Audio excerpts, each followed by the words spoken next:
It's funny because a lot of people who come to the show, they think, oh, the band puts in a couple of hours, but it's probably 3 to 5 hours of planning and preparing, and then you're on stage for an hour and a half, and then there's 3 or 4 more hours of unloading, and you want to go home and get a shower, or you're starving, the band ends up at IHOP in the middle of the night, or you go on to the next gig. Most people don't realize what goes into a show, and they don't need to. You want to try to squeeze all the pain out backstage or behind the scenes, and so by the time you get on stage, the audience gets to see the clean show. Peter Wolf, Russell Sharp, and Michael Miller. Please welcome the Heart Machine.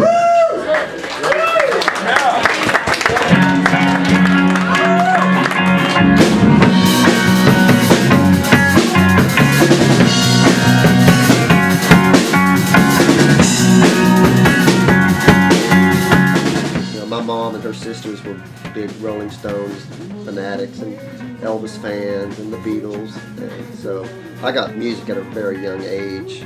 I think we ought to use the same set list as we did last week. We had a small set back when we changed drummers. We didn't want to bombard him with the 50 songs that I have, so we're doing, we got about a 15-20 song set list, and we're adding from there one at a time until we get up to a full set list. Yeah, some of these songs are new. I'm intimidated to play some of them, but at the same time, you get a thrill out of playing the new stuff. There's more going against a band than for it, really, in the industry.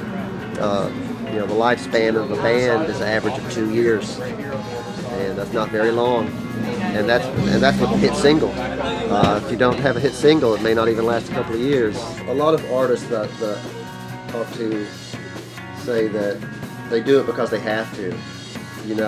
We seem to have this art that's in us, and for some reason or other, it's hard to define and explain why, but I have to get it out to someone else. I have to share it. And I think that's the big impetus behind what I'm doing with this band is I want to share the music with someone else.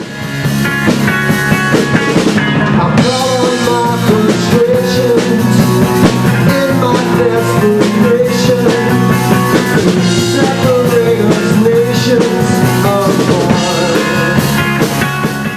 Yeah, it's not just a movie-length adventure. This is an epic undertaking. Some bands are lucky that they either live on the first floor, or they already have a vehicle that will transport their gear.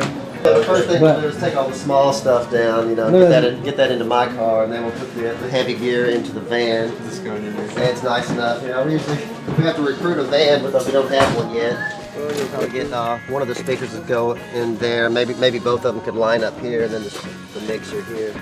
I guess we'll take about 3 vehicles, or 4 even. Peter's got his bass and amp. Our drummer has his car and his drums. We got the van with the PA. Mine with my amps and guitars. It's a convoy, and it's like a marine operation. Thank you very much. It's all about that hour that you're on the stage. Almost all the rest of it's a headache, or trying in some way. It's very taxing on the system.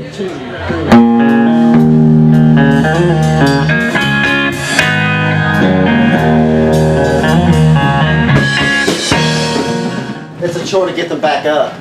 We'll have to make the 5 or 6 trips back up here after midnight tonight. We had a rehearsal space downtown, and that made things quite a bit easier because it was on the first floor and it was easy to load and unload, and we could be as loud as we want, as long as we want. Here I'm limited to not playing late at night and having to go up and down the stairs like you just saw. A lot of it's not even the physical part, and it is physical, but there's also the rolling out the campaign for the show. I do photography, so I'll pick out some images to use for flyers, spend some time in Photoshop and make a poster, and then you've got to create Facebook events and MySpace events, and you've got the Twitter and Tumblr and all of those things and let people know then you've got to go and get these things printed and put them up over town and let people know to get out. The city as an entity really supports the visual arts much more than the performing arts. And when you do get into performing arts, you're talking the symphony, ballet, and you know those black tie galas events. You don't see the city representing local music.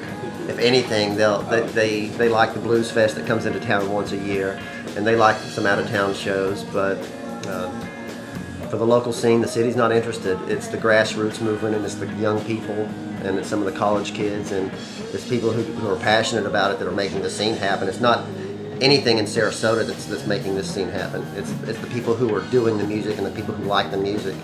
The irony is that we're playing a venue that has no PA system, and the two bands that are playing are bringing their own PA system. It's a lot different than the town I come from in Knoxville, Tennessee, where even the 7-Eleven has got a PA system. I love Mr. Beery's because the room is nice. There's many different crowds that meet up here. It's not this kind of crowd or that kind of crowd. It's a pretty good mix of people and crowds and ages. You get young folks, you get older folks. You get people who come here for the beer, obviously. They've got great beer. And you get people who come here for the music. They have a widescreen TV. They want to shoot some pool or something. The staff is great. It's one of the better staffs, too. I don't like to single people out as my favorites, but they got a good crew here. But yeah, you get up there on stage and play for an hour or two, and that makes it all worth it.